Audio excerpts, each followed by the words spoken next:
madaxweynaha jamhuuriyadda Soomaaliya mudane Xasan Sheekh Maxamuud ayaa maanta waraaqihiisa aqoonsiga ka gudoomay safiirka cusub ee dawladda dalka Sacuudi Arabiya oo soo magacowday Soomaaliya waxaana markii madaxweynaha Soomaaliya uu ka gudoomay safiirka waraaqihiisa aqoonsiga ee safiirnimo kulan ay wada qaateen labada dhinac waxa goobjoog ka ahaa wasiirka arrimaha dibadda iyo iskaashiga caalamiga ee xukuumadda Soomaaliya Cabdiraxmaan Ducaale Beyle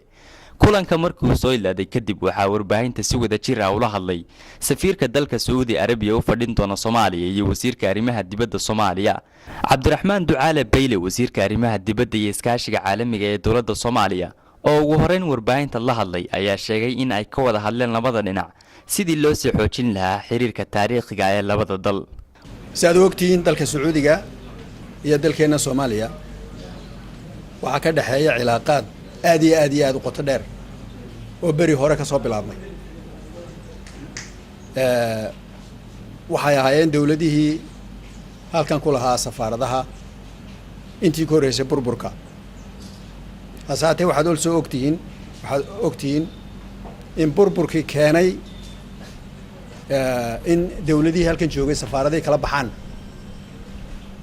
markaa Sacuudigu safaaradiisu waxay ka shaqaynaysay Nairobi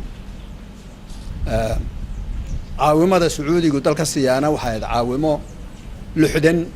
oo wax qabada asaate maanta waxa weeyaan bilowga cilaaqaadkii oo rasmi laga dhigay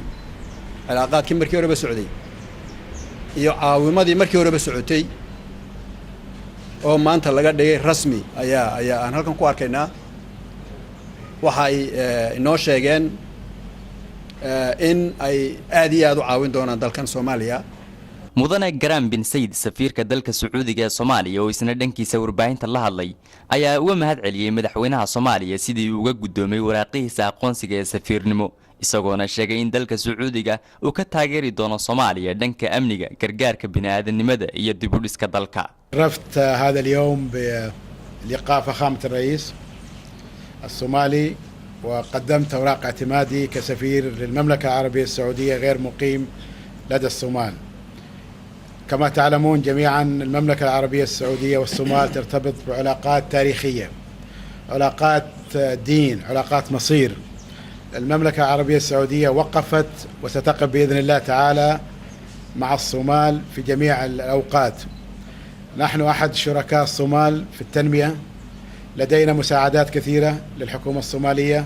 تقدم سواء عن طريق الحكومة أو عن طريق المنظمات غير الأهلية. المملكة العربية والصومال علاقاتهم تاريخية كما ذكرت. محمد بلقيل، صمصة تيفي، مقالة المقدشو.